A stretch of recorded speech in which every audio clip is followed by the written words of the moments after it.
Sean todos bienvenidos a la edición de este jueves 22 de enero de Primera Jugada. Estamos al aire, estamos en vivo en su bocina, en su YouTube, donde quiera que ustedes nos consuman, por supuesto, por aquí, por 95.7 FM, La Nota.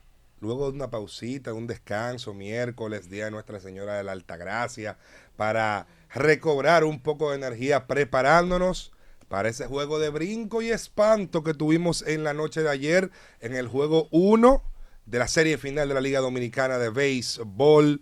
Señores, regreso milagroso de los Leones del Escogido, 5 carreras en la octava entrada para dejar a los Toros mirando para arriba y preguntando, ¿y qué fue lo que pasó? José Luis Montilla, ¿cómo estás, hermano? Saludos, Juan Arturo, saludos al señor Fabré, que está tirando los numeritos temprano ahí, las métricas. Sí, claro que sí, Armando Soldevila, nosotros contentos de estar acá luego de un partido ayer que vamos a desmenuzar aquí, porque pasaron muchas cosas analizables, criticables probablemente. Perdón, yo tengo una gran crítica a los Leones del Escogido por algo que ocurrió en el día de ayer. Continúa. Bueno, pues entonces Continúa. Eso viene en el próximo break, así que gracias a todos que están en sintonía. El que está viendo el programa, el que está escuchando el programa, comparta con otra persona que usted conozca que le gustan los deportes también y dígale que aquí llegaron los monstruos, man. Ay, sí, ay. Armando Soldevila, hermano, ¿cómo estás? Saludos, muchas gracias y buenas a todos los que están con nosotros, ¿verdad? Escuchando el programa. Recuerden que estamos también en nuestro Instagram, Primera Jugada RD, se puede enterar de noticias de deporte y los cortes, ¿verdad?, del programa. Cuando tú dijiste que te pusiste la mano en la cabeza, miraste para arriba, yo pensé que tú ibas a decir, ay, Dios mío, ¿verdad? ¿Cómo decía el hombre? Saludos, tenemos hoy pelota invernal. Ya Juan habló de lo que vamos a hablar, Leones del Escogido, esa primera victoria y algunas impresiones importantes. Baloncesto de la NBA, se van ya formando algunas noticias importantes mientras avanza la temporada regular y tenemos otras cosas para usted. Así que Francisco Fabré, buenos días y vamos adelante. Buenos días, equipo aquí en cabina, buenos días amigos Radio Escucha y a la gente del YouTube también que está esperando para entrar. Tenemos lista ya, gracias a Dios, de gente esperando en YouTube. Ha sido un día de descanso, pero la información no descansa. Hoy tendremos más informaciones sobre el béisbol, como mencionaste, algo de NBA que tenemos preparado y también algo sobre Fórmula 1. Eso es así. Déjame decirte antes de irnos pues a la pausa que ayer todos nos acostamos sorprendidos por otra noticia que ocurrió en las Grandes Ligas. Señores, otro dominicano vestirá los colores de los Mets de Nueva York. De la absoluta nada, los Mets adquirieron ayer al lanzador Freddy Peralta desde los Cerveceros de Milwaukee. Tuvieron que entregar a uno de sus principales prospectos, pero reciben a uno de los principales lanzadores de la Liga Nacional, muy necesaria para esa rotación abridora de los Mets de Nueva York, el de usted tener un caballo como Freddy, un tipo que come entradas, un tipo que poncha bateadores, y yo creo que interesante pues esa adquisición para los Mets, que luego de perder a Pete Alonso, de perder a Brandon Nimmo y pues de Edwin Díaz de perder a Edwin Díaz, de repente vemos como que los Mets se han recuperado hasta cierto punto. No recuperan el poder que pierden con la salida de Pete Alonso, pero insertan en esa alineación un bateador muy productivo como es Bobby Chet. Insertan a Devin Williams, que ciertamente no tuvo el mejor de los años o la mejor de las experiencias con los Yankees de Nueva York. Adquieren a Semien, que en un momento pues fue un tipo que bateaba para poder en la segunda base y resuelven un tema en la segunda base, y de repente los Mets como que están bien. Son favoritos los Mets y Juan Soto en el este de la Nacional todavía, o de nuevo. Yo no creo que son favoritos todavía. Ay. Ni de nuevo. Por lo menos están mejor que hace una Sí. semana cuando comenzaron a perder jugadores, no entraba nadie. Todo el mundo decía, ¿qué es lo que está pasando con Nueva York? Definitivamente. Sí, ellos definitivamente hacen adquisiciones puntuales en lugares estratégicos. Por ejemplo, la adquisición de este Roberts, que estaba en los Medias Blancas. Luis Roberts. Si bien es cierto, los Medias Blancas, su motivación no es igual. Claro. Eso hay que estar con eso, claro. Los Medias Blancas es el típico lugar donde tú llegas y tú dices, yo no voy a practicar hoy, que hagan lo que ellos quieran. Era así, váyase a correr. ¿Quién es usted para mandarme a correr? En esto es así, eso se ha dicho, se ha ventilado. Y ahora llegar a los Mets con otra disciplina, al lado de un Juan Soto, al lado de un dueño que quiere invertir, Que definitivamente vas a estar compitiendo a diferencia de claro que White sí, es otra cosa. La llegada de Bob Bichette, otra insertación puntual, porque ellos se desprende de Luis Ángel Acuña, que si bien es cierto es un gran prospecto, no le funcionó tanto en el primer chance que le dieron el año pasado. Dijeron, bueno, ok, como todavía tu bono está alto y yo creo que contigo podemos conseguir grandes cosas, y entonces ya la llegada de Peralta, eso también lo vamos a analizar. Así mismo es. Nos vamos a la primera pausa y regresamos con más de Primera Jugada. Seguimos jugando. Esto es Primera Jugada.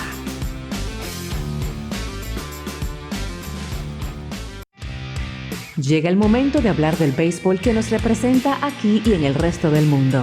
A continuación, Sello Dominicano. De regreso en Primera Jugada, y pues ayer los Leones del Escogido se llevaron un partidazo, 7 carreras por 6, viniendo desde atrás en la octava entrada. Hicieron ver humano finalmente a JC Mejía. Mejía pues que llegó en el día de ayer sin nada en la bola, luego de haber dominado durante todo el round robin, pues cargó con la derrota, permitiendo 5 carreras. JC, luego de un round robin en que no permitió una sola, ponchó 18 en 9 apariciones. Y pues hay una frase por ahí que dice que cuando pierdes los que debes ganar, vas a perder los que tienes que perder. Y ayer, como estaba ese juego de un lado básicamente en la octava, ganando por 4, lo que ocurrió pues al picheo de Toros del Este, definitivamente tiene que darle buena señal a los Leones del Escogido. Un bullpen que viene trabajado, ese de los Toros, desde el round robin, pero ayer pues JC Mejía tuvo que cargar con los platos rotos. Montilla. Mira, 3 cohetazos abriendo el episodio, contactos fuertes, aunque los contactos que le hicieron luego de que le empataron el juego no fueron tan contundentes, pero sí fueron muy bien colocados.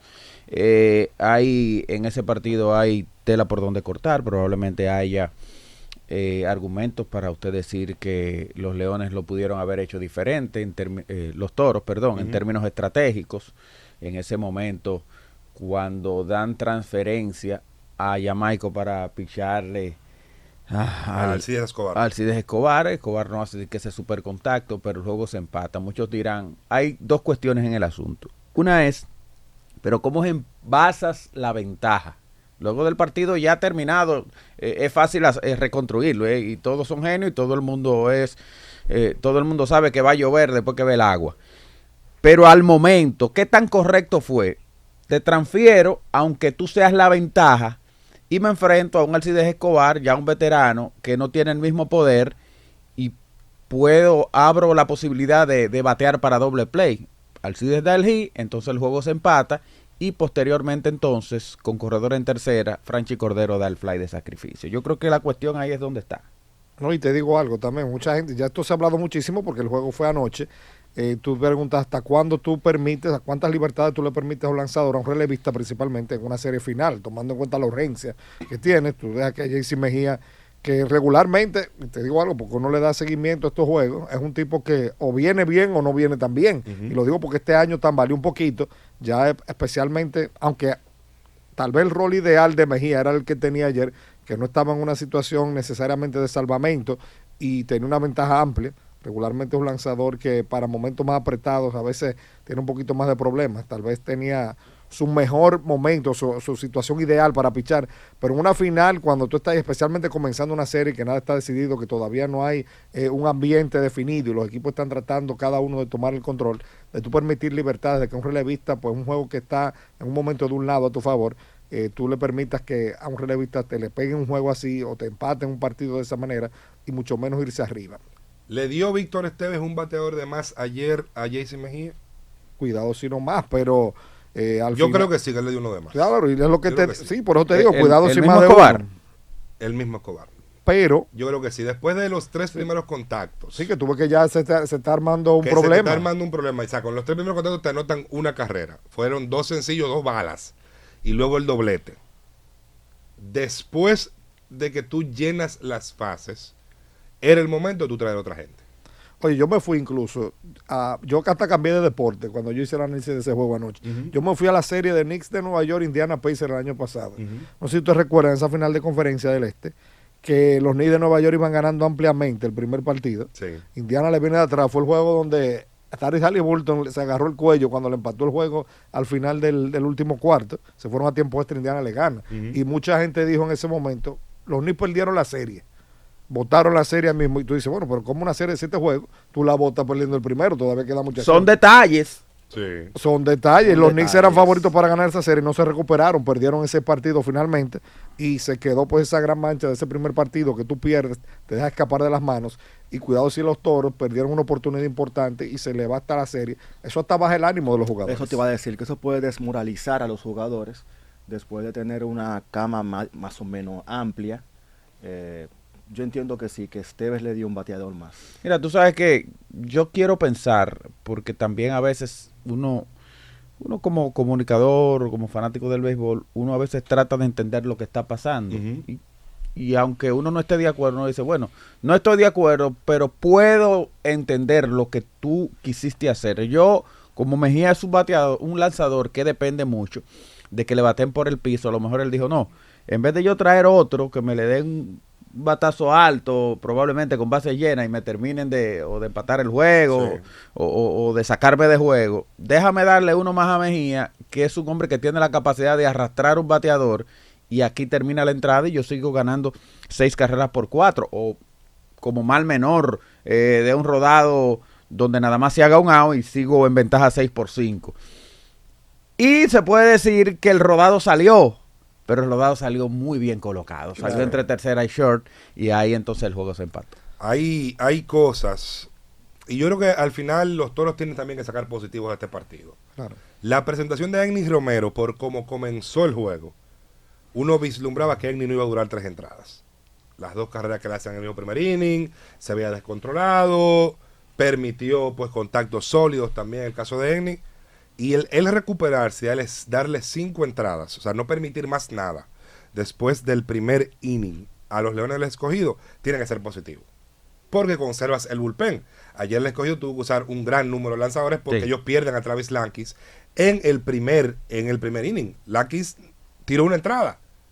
Entonces, tomando eso en cuenta para el juego 2, en cuanto a uso del bullpen, en principio, aunque ya los Toros tuvieron que utilizar más pitchers hacia el final del juego, en principio los Toros no salen tan golpeados.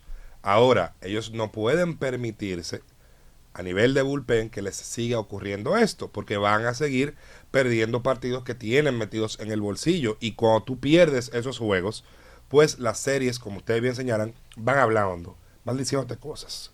Mira, y te digo algo, yo creo que de parte del Escogido, yo le voy a dar crédito a la gerencia de ellos, desde los propietarios del conjunto, ¿verdad?, hasta la gerencia que encabezan Carlos Peña, yo digo este año, por el ambiente que ha vivido el Escogido este año. El Escogido viene haciendo los movimientos correctos durante prácticamente toda la temporada, no a nivel necesariamente del terreno, sino también fuera del el grupo de veteranos del equipo, crédito a ellos también, Eric González, Sócrates Brito, Lake y demás, que han mantenido ese equipo ahí junto, han encabezado, han sido líderes durante toda la temporada, están desde el principio. Wilkin Castillo, ex receptor del equipo, que se mantiene ahí como coach del conjunto ahora. Ayer se vieron 2 cosas que fueron ejemplo de eso, Mondilla. Llega Héctor Rodríguez, que estaba afuera, conecta 3 imparables en su regreso al conjunto. Lo primero que dice en la entrevista que le hacen después del partido: me duele este equipo.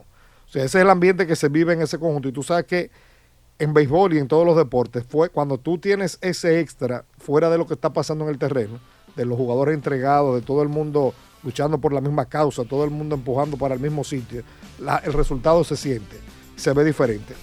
Antes del juego, el Escogido hace un homenaje a Moisés Alou. ¿Quién es Moisés? Un símbolo del éxito del equipo en este siglo.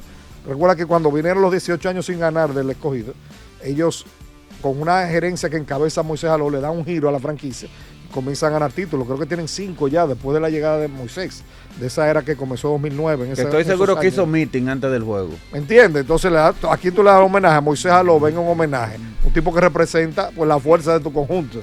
Y mira cómo ellos vienen entonces atrás y obtienen una victoria que es un símbolo de ese tipo de actitud, de conjuntos que no se rinden, de equipos que están unidos y demás. O sea que el Escogido, aparte de lo que han hecho en el terreno, creo que han hecho un gran trabajo también fuera de él y crédito a ellos por eso. Mira, yo creo que el amigo Juan Arturo da en un punto importante y es cómo queda el equipo parado para hoy después de tanto uso de lanzadores.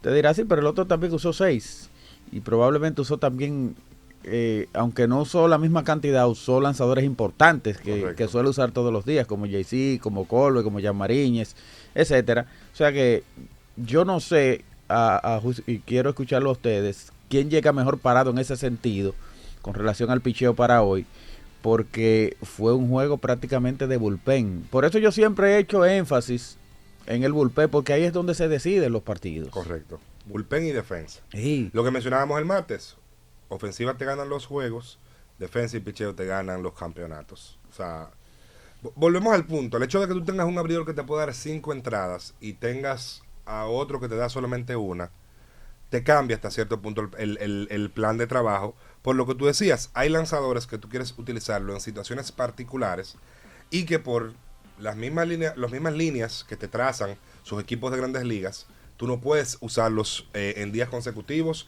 o después de cierta cantidad de picheo o después de cierta cantidad de entradas, lo que sea, como se haya organizado pues el acuerdo con los equipos de grandes ligas. Y es el punto al que vuelvo.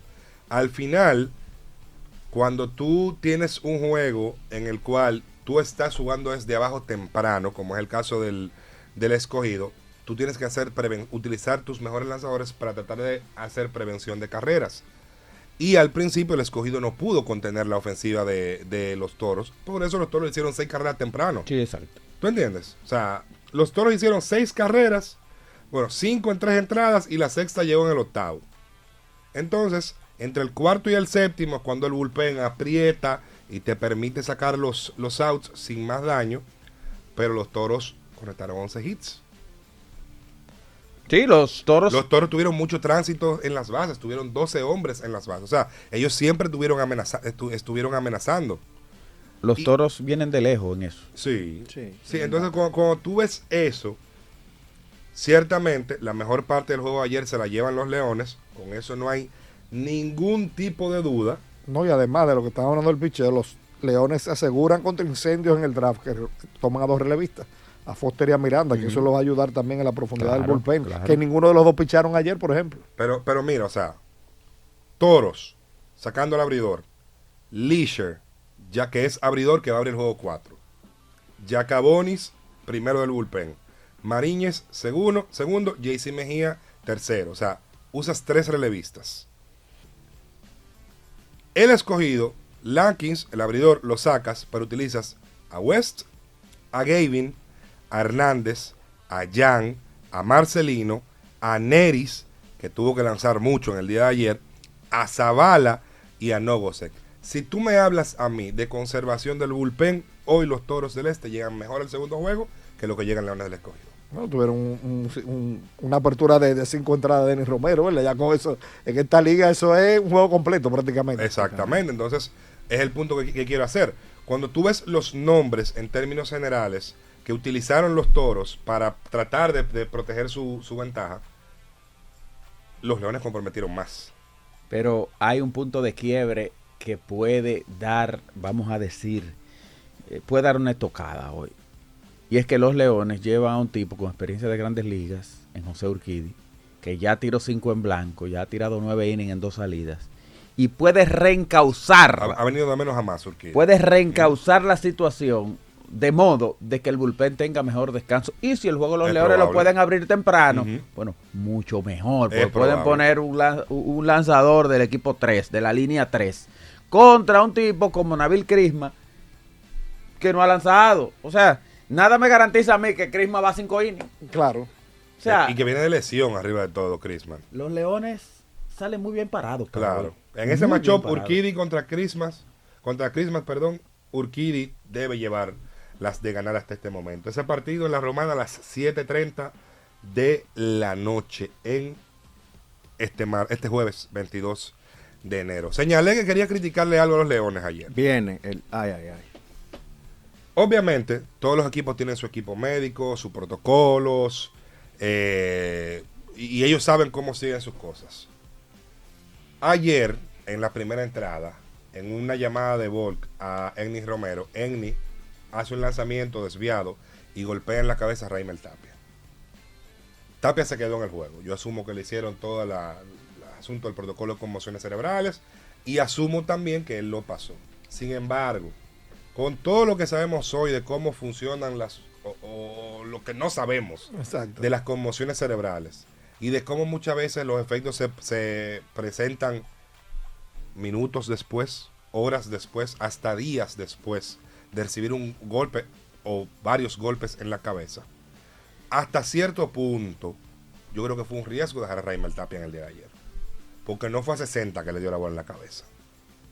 Y le dio en el casco, por suerte. Sí, es bueno ver cómo reacciona. ¿Tú entiendes? Claro. Pero yo creo que ese era un momento para decir, Raimel, excelente que tú estés bien, camina, Pero siéntate. siéntate. Vamos a ponerte ahí en cuarentena. La primera persona, después del propio jugador, que tiene que cuidar al jugador, es el dirigente.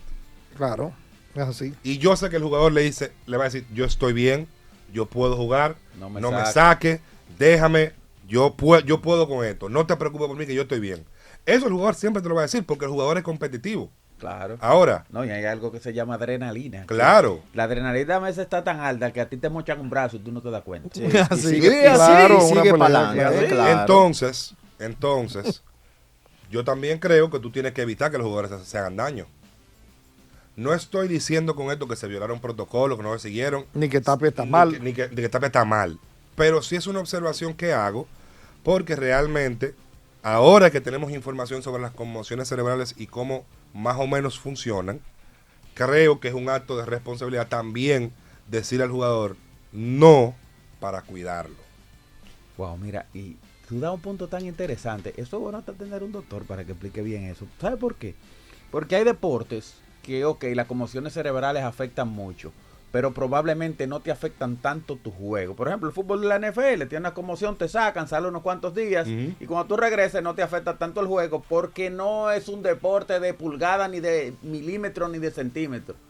En béisbol, una conmoción cerebral te varía a 1 centímetro del swing, Sí. por razones naturales. Te puede variar tu reacción. Pues batear es una reacción en segunditos leve, que nadie se da cuenta, pero una conmoción te lo puede lograr. Bueno, yo recuerdo a Anthony Rizzo, cuando tuvo la conmoción, no fue pelotero Más nunca fue después de eso. Hay que ver cuál sería la reacción de Tapia luego de, me imagino que exámenes después del juego. Cuando un jugador entra en deporte profesional en un protocolo ya de recuperación de una conmoción cerebral que se demuestra que la tiene, pierde varios partidos regularmente, Claro. independientemente de la liga que sea. Claro. Si es en fútbol americano, por lo menos uno automático. Si es el baloncesto de la NBA, se pierden aunque sea 2 o 3 partidos, y en Grandes Ligas lo mismo. O sea que vamos a ver qué pasa con Tapia y si hay algún tipo de informe médico sobre él después del partido de anoche. Así es. Nos vamos a la pausa y volvemos con más de Primera Jugada. Seguimos jugando. Esto es Primera Jugada.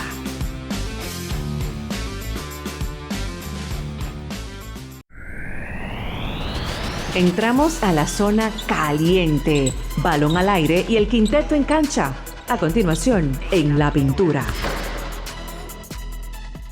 Bueno, retornamos aquí en Primera Jugada y vamos con un poquito de baloncesto de la NBA porque se están intensificando los rumores de cambio en la NBA de varios jugadores importantes, y el mayor desde el principio de la temporada es Giannis Antetokounmpo de los Bucks de Milwaukee, jugador que podría cambiar el destino del campeonato este año si es movido a otra franquicia, dependiendo el equipo en que caiga, claro está. Sin embargo, el colega de Juan Recio, Brian Windhorst, en ESPN, uno de los cronistas más reputados de NBA en todo el mundo, alzó, ¿verdad?, la voz de alerta al decir que era prácticamente un hecho que Antetokounmpo sería cambiado, que él no sabe si para Semana Santa ahora, esta temporada, o para el 4 de julio, que sería en el verano, ¿verdad? Sí. Eso fue lo que quiso decir. Sin embargo, lo que sí aseguró es que Antetokounmpo tiene un pie prácticamente afuera de Milwaukee. Unas palabras que hicieron más sentido luego de las declaraciones del jugador ayer, cuando perdieron frente a un Oklahoma City que tenía prácticamente todos los estelares fuera, menos a Shai Gilgeous-Alexander, y dijo, no estamos jugando fuerte, no estamos haciendo las cosas correctamente, no estamos jugando para ganar, no estamos jugando juntos, la química no está aquí, todo el mundo está siendo egoísta en el equipo.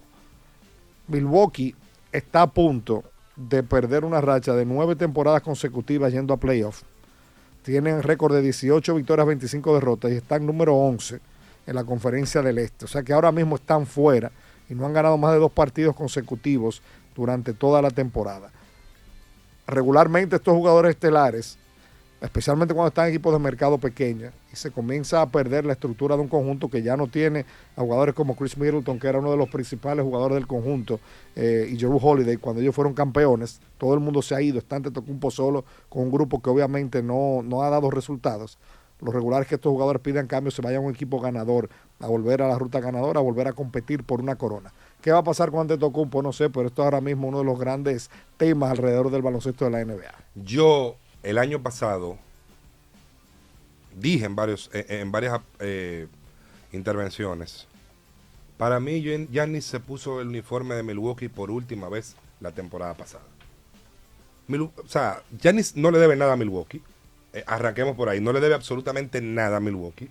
Y Milwaukee tampoco ha hecho nada para apoyar a Giannis en los últimos años. Mira, no piensen en Towns, que de él hablamos en el último programa, porque en un momento Antetokounmpo, lo que se rumoró fuerte el año pasado, en el verano pasado, fue que Antetokounmpo le dijo a Milwaukee que si lo cambiaban quería ir para los Knicks de Nueva York. Sí. Uno no sabe si los Knicks tienen el talento suficiente o el retorno suficiente para Milwaukee, como otros equipos lo podrían tener, tal vez en el sentido de selecciones del draft y jugadores jóvenes, porque uno se imagina que si Milwaukee decide salir de este jugador, sería para reconstruir el equipo, no para buscar estelares. Sí, claro. Correcto. Pero por eso te digo que no sé si los Knicks tengan un retorno para Milwaukee en un cambio de Giannis Antetokounmpo. Es difícil uno pronosticar dónde va a terminar pues aterrizando Giannis, porque el jugador puede querer muchas cosas, pero el equipo tiene necesidades puntuales. Y aunque tú puedes decir, ok, tú pones a Giannis de un lado y pones a Karl Anthony Towns del otro, pero ¿qué van a ofrecer los Knicks adicionalmente? ¿Cuántas selecciones del draft pueden ofrecer los Knicks para pues nivelar el cambio sin restar méritos pues al tipo de jugador que es Karl Anthony Towns? Pero cuando lo ponemos delante de un tipo como Giannis Antetokounmpo, Giannis te cambia el destino de una franquicia. ¿Y los Lakers? Los Lakers es una franquicia que puede todo. Sí, sería lo ideal. Como los Sería Yankees. lo pero ideal, los Lakers sería lo por ideal. temas de nómina tendrían como que buscar a un tercer equipo para cuadrar un asunto y enviar jugadores. Alinear planetas. Enviar jugadores allá y picks a otro lado. Entonces la operación no pudiese ser directa, sino que tuviese que involucrar Un tercero. por lo menos a un tercero. Los Lakers no tienen muchas selecciones del draft porque la mayoría se le fueron a ellos en el Con cambio, Luka. no, y en el cambio de Anthony Davis aquella vez. También. Que todavía los deben. Exacto. No, porque Lucas fue directo por Anthony Davis. Fue un cambio 1 por 1. Pero hubo picks involucrados. Creo que no de primera ronda. Déjame. Chequéalo, Ujú. porque donde los Lakers perdieron muchas selecciones fue en el cambio de Anthony Davis. Ujú. Aquella vez hace un par de años que lo hicieron. Que le entregaron a Sí, Nueva sí, Orleans sí, prácticamente dieron todas las muchas selecciones cosas. que Sí, sí, tenían sí. de los próximos Una años. buena puntualización, es cierto. Esa adquisición significó mucho sacrificio por parte de los picks de los Lakers. Bueno, viéndolo de ese modo, ya tendría que ser por otra figura grande. ¿Tú sabes qué equipo sí tiene muchas selecciones que podría dar? Que es el equipo de Oklahoma City, que son los actuales campeones. No Sí, sé ellos sí tienen muchos picks. No sé qué tanto ellos quisieran adquirir Sí. a un tipo como Antetokounmpo, pudieran hacerlo tal vez saliendo de uno de sus jugadores principales también, no de Gilgeous-Alexander obviamente, pero es un equipo que tiene lo necesario para, tiene jugadores jóvenes, tiene Oklahoma selecciones son los draft. Dodgers de la NBA. Sí, y no solamente tiene selecciones de ellos, porque las de ellos con el equipo siendo el mejor de la liga, tal vez sus propias selecciones del draft no son tan atractivas, pero tienen de otros equipos. Así es. Mira, repasando ese cambio de Luka y Anthony Davis, los Lakers recibieron a Doncic, a Maxi Kebler y a Marquise Morris, y Dallas recibió a Anthony Davis, Max Christie y la selección de primera ronda del 2029 de los O sea, Lakers. fue un pick. Un pick. Que es muy valioso porque como ellos casi no tienen, ese significó mucho para ellos. Así, pero con lo que recibieron para atrás, con gusto, ¿eh? Claro que sí. Y como le ha ido a Anthony Davis desde que llegó a Dallas, con mucho más gusto. Son lo mismo, la todavía. silla de ruedas, como siempre. A mí porque mucha gente, obviamente, el cambio era indefendible. Claro. O sea, Nico Harrison... Ni sano, Anthony Davis, el cambio sale. Ni sano salía Claro. el tema. Pero la gente empezó a sorprenderse, por ejemplo, cuando para los entrenamientos pretemporada, que Anthony Davis llegó 15 libras por encima de su peso. Ok, pero eso era Anthony Davis antes de juntarse con LeBron. O sea, Anthony Davis, la queja que había con él era que además de que era de cristal, Sí. No se entregaba en la temporada baja a sus entrenamientos, llegaba fuera de forma a la pretemporada. O sea, eso era Anthony Davis. La mejor forma física después de sus años de novato de Anthony Davis fueron los años en que tuvo el lado de LeBron James. Sí. ¿Por qué? No sé si era porque LeBron lo motivaba, no sé si fue porque él entendió, tú sabes que como me cambiaron, yo tengo que cambiar la percepción de que hay sobre mí. Pero Anthony Davis nunca ha sido más que lo que hemos visto, con todo el talento y todas las herramientas para jugar baloncesto, pero no ha sido como jugador más de lo que nos ha mostrado desde que llegó a Dallas. Mira las selecciones de primera ronda que tiene el equipo de Oklahoma, aparte de las propias. Para el año que viene, para este draft que viene, tienen la de Filadelfia, que está protegida del 1 al 4. O sea que si Filadelfia no termina entre los 4 primeros del draft, la selección es de Oklahoma. Tienen la propia, tienen la de Utah también, protegida del 1 al 8. Utah es uno de los peores equipos de la liga, pero si por alguna razón el pick en el número 9 hacia atrás, el pick es de Oklahoma también. Tienen el derecho a intercambiar el pick de Dallas o de Filadelfia. O sea, si Dallas queda en el lugar número 15, por ejemplo, ellos terminan en el 28, ellos pueden decirle, dame la 15 a mí, la 28 mía es tuya. Porque tienen ese derecho que realizaron un cambio. Y en el 2027 tienen 4 aparte de la de ellos. O sea que es un equipo que tiene selecciones de sobra Ellos para tienen darle. Un saludo a Paul George. Ellos tienen sí, ellos tienen 13 selecciones proyectadas de primera ronda para los próximos 7 años. Imagínate. Luego de ahí le sigue Brooklyn Nets, también tiene 13 selecciones de primera ronda hasta el 2031. Y Utah Jazz, que poseen 11 selecciones de primeras rondas también. Así que son los líderes en ese sentido, en rondas proyectadas para los siguientes años. Y Utah, un equipo joven, no le hace sentido ahora mismo con el grupo que tienen de traer a un tipo como Antetokounmpo. No, Y me imagino que un jugador ni como de sacar. Antetokounmpo no Se va va a a perder. probar que lo manden ahí a reconstruir Es también. lo mismo como Brooklyn. Por eso te menciono entonces a Oklahoma como tal vez una de las principales opciones, porque él llegaría a un equipo que gana un campeonato, que tiene el material y que con él sería el seguro favorito para ganar otra vez. Exacto.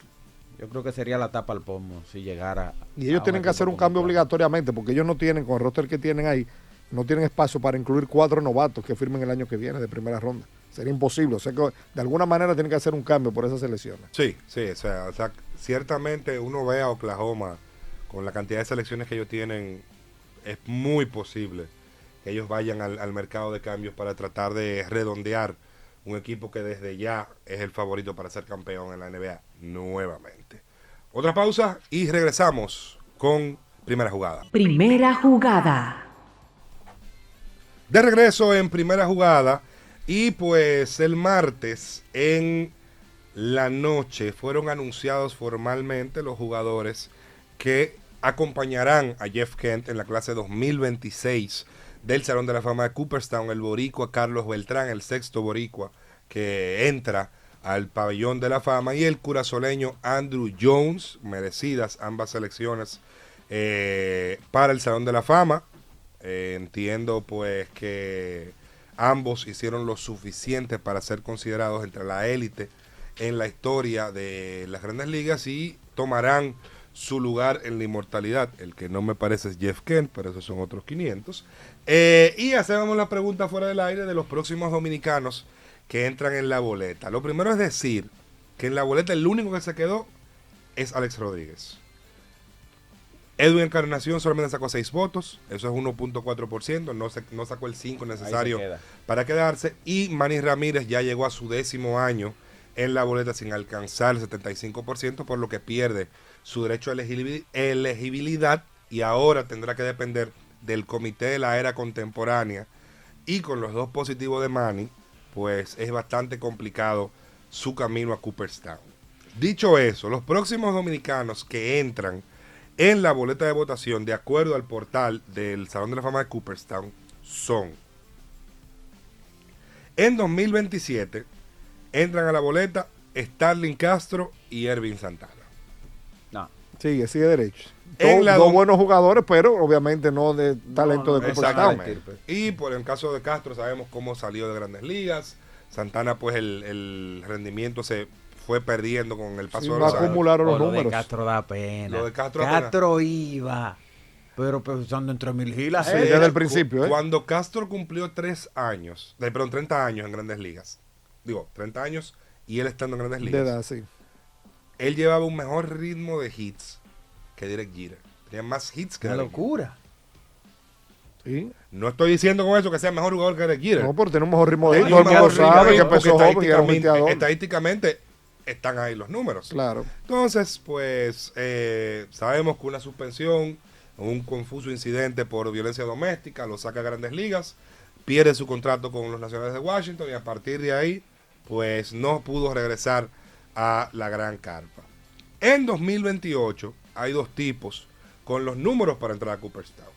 Pero hay uno de ellos que, por violar el protocolo de uso de sustancias 2 veces, la tiene complicada, que es Robinson Cano. El otro, Albert Pujols, que es una línea directa hacia el Salón de la Fama en primera aparición en la boleta. Ahí está el tema. Después, ya el dominicano está pensando en quién podría venir después de Pujol, que es el último seguro, ¿verdad? Y faltaría mucho tiempo para entrar a otros que ya hemos mencionado, como José Ramírez, hablamos de Manny Machado. Pero de los veteranos, Machado y Ramírez son los que tienen carril para llegar a pero de los retirados, prácticamente ninguno después de Pujol. No, después de Pujol. La pregunta que hay que hacer. Alex Rodríguez, La pregunta que tendremos que hacer. Pero Alex no va allá a Cooperstown tampoco. Alex va a purgar 10 años, igual que como Manny, va a quedarse ahí 40, 50, 40. Recuerda que Barribón y Clemen también mejoraron, muchísimo, pero nunca alcanzaron los Nunca 75. alcanzaron. Y Alex está pujando, está haciendo su trabajo. Sí, Para ver si lo pone, pero es con difícil. Alex va a pasar lo mismo. Claro. 40% sacó en esta ocasión. Pero creo que es similar a lo que sacó el año pasado. Lo Con que eso habría no- que preguntarse es, más o menos, ¿qué por ciento le proyectaríamos a Cano en sus primeros años? ¿Y por qué digo esto? Porque si él tiene un porcentaje, vamos a decir importante, y no me refiero importante a 60, no, entre 40 y 50, en 2028 estamos hablando, Ujú. es probable que él perdure en una boleta un 2038, un 2037, en una época que ya probablemente algo haya pasado con el tema del esteroide, o que hay un perdón, o que hay una ley, o que se permitan los esteroides. O sea, del 2028 al 2037 pueden pasar tantas cosas, y por eso va a ser importante el porcentaje iniciando que pueda sacar Cano en ese lapso, porque Cano tiene unos numerotes. Cano pasó prácticamente 10 años, de 2007 a 2017, siendo el mejor segunda base de todas las grandes ligas. Cómodamente. Eso es algo que pesa. Eso es, algo, es más, Cano, si no tuviera el tema de la suspensión que tú mencionas, Cano fuera una línea segura para entrar al Salón de Claro, la Fama. porque tienen los números. Sí, claro. Yo creo que una carrera similar, no necesariamente en numeritos, pero sí en cuanto a impacto, a la que tuvo Adrián Beltré. Ujú. Una carrera similar, porque no es un tipo de esos 600 honrones, decirlo así, pero con números muy redondos para su posición y con una carrera defensiva y ofensiva que de nivel de Salón de la Fama. Sí, correcto. Es uno de los mejores de todos los tiempos en su posición. Correcto. dudas. Entonces, 2028 Cano y Pujols. 2029 entran a la boleta Nelson Cruz y Jean Segura. Nelson Cruz es un caso interesante porque se convirtió en uno de los mejores bateadores de poder de Grandes Ligas durante casi una década. O sea, el tema con Sí, él Nelson, marcó un lapso importante. el problema con Nelson es que como pasó a ser designado prácticamente a tiempo completo después de un punto de su carrera, el no llegar a ese número redondo de 500 cuadrangulares quizás pueda jugarle un poco en contra. Sabemos también que anda una suspensión por ahí por el tema biogénesis, pero la de él fue una de las suspensiones más leves y se explicó la suspensión de él y demás, fue de 50 juegos y nadie se acuerda de eso, porque después de ahí fue que Nelson Sí, yo puso no número. creo que eso sea. Es que después de ahí fue que Nelson puso Es número. básicamente el tema de las métricas, Ujú. que quizás no le den, porque tú sabes que cuando tú no eres jugador de posición, lo que eres designado, Ujú. hay un castigo de las métricas. Correcto. Hay una resta. El valor que- defensivo que no aportas en el terreno. Entonces, exacto. cuando tú dejas de poner esas métricas, tú tienes que ser muy bueno en estadísticas tradicionales, que empujaste 1700, 1600. Que eventualmente eso va a diste cambiar, porque 50 con el bateador designado 500. universal y vayan entrando nuevos votantes que estén acostumbrados al bateador designado universal, eso va a ir cambiando como tú bien señalabas.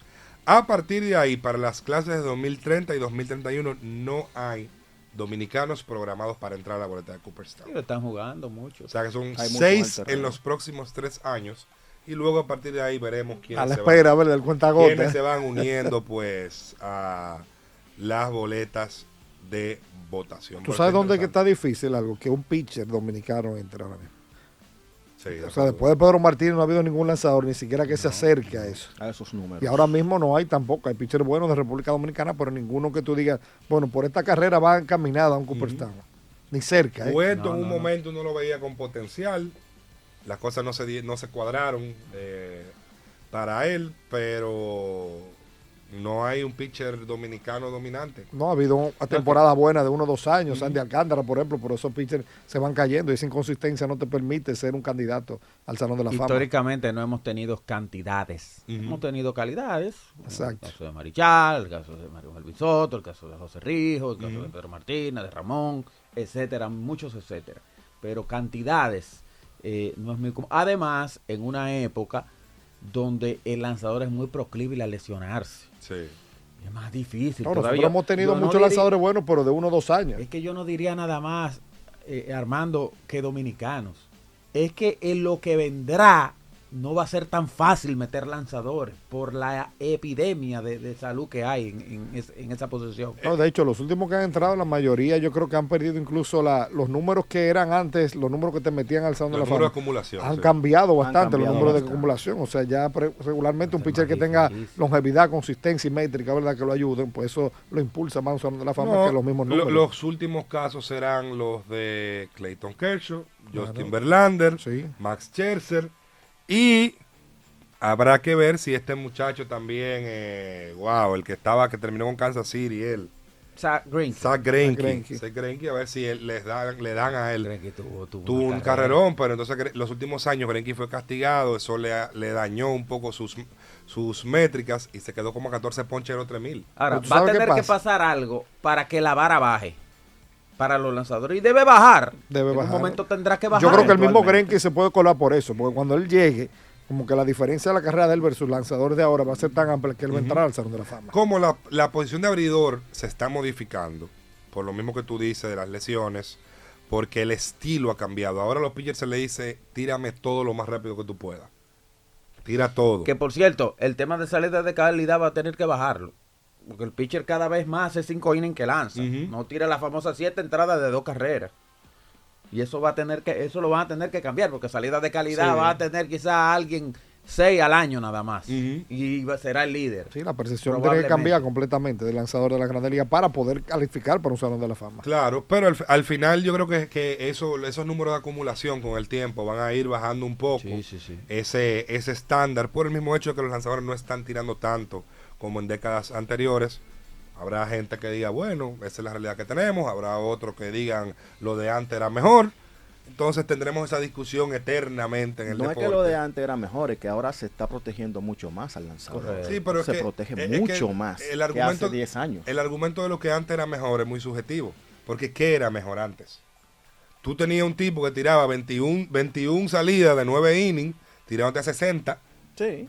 O tú tenés uno de estos tipos como hombre, como Pedro Martínez, en el 99, el 2000, las dos mejores temporadas estadísticas en la historia para un abridor, tirándote 9-7. Normal. ¿Tú entiendes? Entonces, es muy subjetivo. ¿Qué era mejor antes? Mira, esa conversación es tan interesante y a la vez es neurálgica. Porque precisamente cuando tú comparas el bateador de antes con el bateador de ahora, es demasiado la dificultad de ahora. Claro, Una locura. claro. Es como tú te fajas a batear en el séptimo inning, tú te estás enfrentando al Sayón de Detroit Ujú. y tú crees que A tú Alex Cooper. y en el primer inning que tú te sientes que Claro. estás porque Y el a tipo 100 que tú la estás el tipo mirando. tirándote 100 en el medio y tú así, pero... ¿Y no cuándo se es que cansa. ¿y cuándo es que se gasta? ¿Cuándo que se desgasta? Y no se cansa. Y de repente viene o un relevista que te lo tira todo en un inning, 103, 104, y tú, ajá. Sí, porque antes tú decías, óyeme, ya que lo saquen. Pero ahora que lo saquen y tú estás viendo uno que está calentando, el radar marcando 104. Voy a decir, no, que dejen ya. Mira, mejor. Cuba tuvo una efectividad este año de 2.21. Por ejemplo, el año anterior, en el 24, él gana el Cy Young con un récord de 18-4, 2.39 de efectividad. Este año él tira 195 entradas, la marca de 2.20, la efectividad de 2.21 por el récord de 3.66. Tal vez una temporada de 13 victorias era muy difícil que un lanzador pudiera obtener un Cy Young en esos tiempos.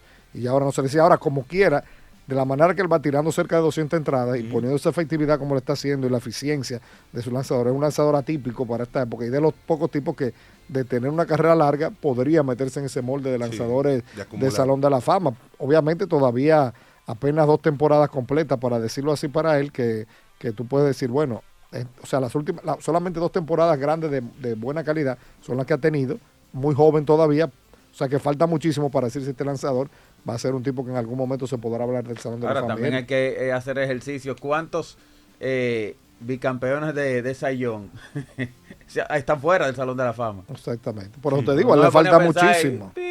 Tú no te llegas así. 2 Cy Young fuera del Salón de la Fama. ¿Quién? A uno no le llega así tan rápido. No, Hay que pensar. Todos esos caballos que ganaron Cy Young, todos están dentro. Eso es así. Y los Mets de Nueva York han salvado la temporada próxima. Juan Soto debe estar un poquito más contento. Soto, recuerden que ¿Y por qué no Francisco Lindor, profesor? No, pues yo digo porque Soto obviamente firma el gran contrato con el equipo, pero había hablado cuando estaba firmando el contrato que lo querían prácticamente todos los equipos con dinero en Grandes Ligas, que un factor importante para su contratación era ir a un equipo competitivo, ¿verdad? Los Metros de Nueva York pierden entonces a varios jugadores importantes. Alonso, uno de ellos, Edwin Díaz, el cerrador, se fue un jugador favorito de los fanáticos, Brandon Nismo. Y uno decía, bueno, ¿y qué va a pasar con los Mets? Porque venían como compradores a la agencia libre, pero lo que están haciendo es perdiendo estelares y no han agregado a nadie. Sin embargo, anunciaron la firma de Bobby Chet hace unos días. Luego viene la grande, que fue la de Freddy Peralta, ¿verdad? Adquirido el más reciente de todos. Un jugador que apenas va a ganar 8 millones la temporada que viene. Luego va a la agencia libre. Los Mets van a tener que abrir la cartera. Pero realmente Peralta viene de un temporadón, ¿verdad? Donde fue uno de los mejores lanzadores en todas las Grandes Ligas.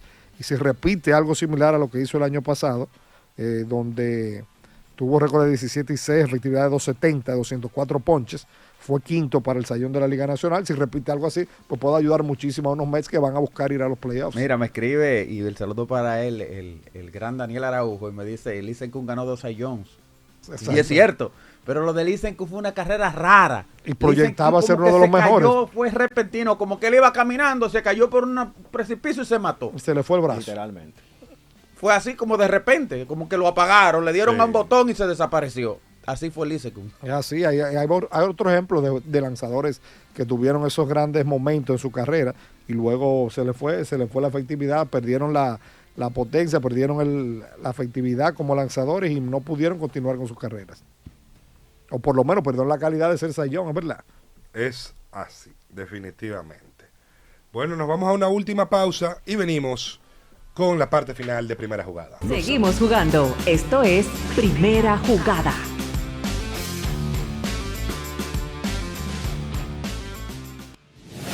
Antes de irnos, veamos juntos la jugada final.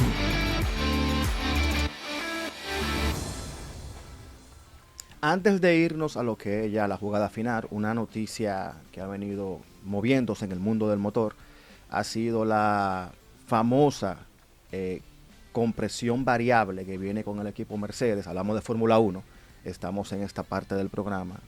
Y en estos minutos decir que estamos pendientes que la FIA se está reuniendo con los motoristas porque aparentemente la ventaja que lleva el equipo Mercedes, tomando en cuenta que no se ha corrido una sola carrera, ni se han probado neumáticos, ya se está viendo la balanza inclinada a lo que es el equipo Mercedes y también un poquito de rebote al equipo Red Bull. Estamos pendientes, la reunión se está llevando a cabo o se llevó a cabo, aún no tengo el dato confiable. Y veremos qué dice la FIA sobre a esta compresión variable que viene con el equipo Mercedes en su motor. McLaren retrasa lo que es la presentación de su monoplaza. No llegarán el lunes a Barcelona, sino que llegarían el martes, debido a que han tenido ciertos inconvenientes con esto. Partido de esta noche, Toros recibiendo a Leones del Escogido a las 7:30 de la noche. Por los Toros, Nabil Crismat. Por los visitantes, Leones del Escogido, José Urquidi. Los Leones buscando colocarse 2-0. Los Toros buscando evitar que eso ocurra y poner la serie 1-1 para que haya que forzar un quinto juego. Nadie quiere que lo barran. Mira, estuve buscando de los lanzadores con 2 Cy Young en no Salón de la Fama y hay varios. Está Saberhagen, está Corey Kluber, está Johan Santana. Corey Kluber. Ese es otro como que desapareció mediante un botón. Sí. Hay un grupo de tipos hoy que lanzaron entre el 2010 y el 2015 que fueron como que tuvieron un pico. Santana quedó fuera inmediato. Pero entre el 2000 y el 2015, esos 15 años, como que tipos que lanzaron una cosa sorprendente y se apagaron de repente. Desaparecidos. Santana debe ser de los lanzadores con más talento, que salió más rápido. Dominante en un espacio corto de tiempo. Sí. Eso es ese tipo de carreras. Señores, ha sido todo por el día de hoy. Muchísimas gracias por acompañarnos en esta edición de Primera Jugada. Mañana a las 11 de la mañana nos reencontramos. Muchísimas gracias por su sintonía. Primera Jugada.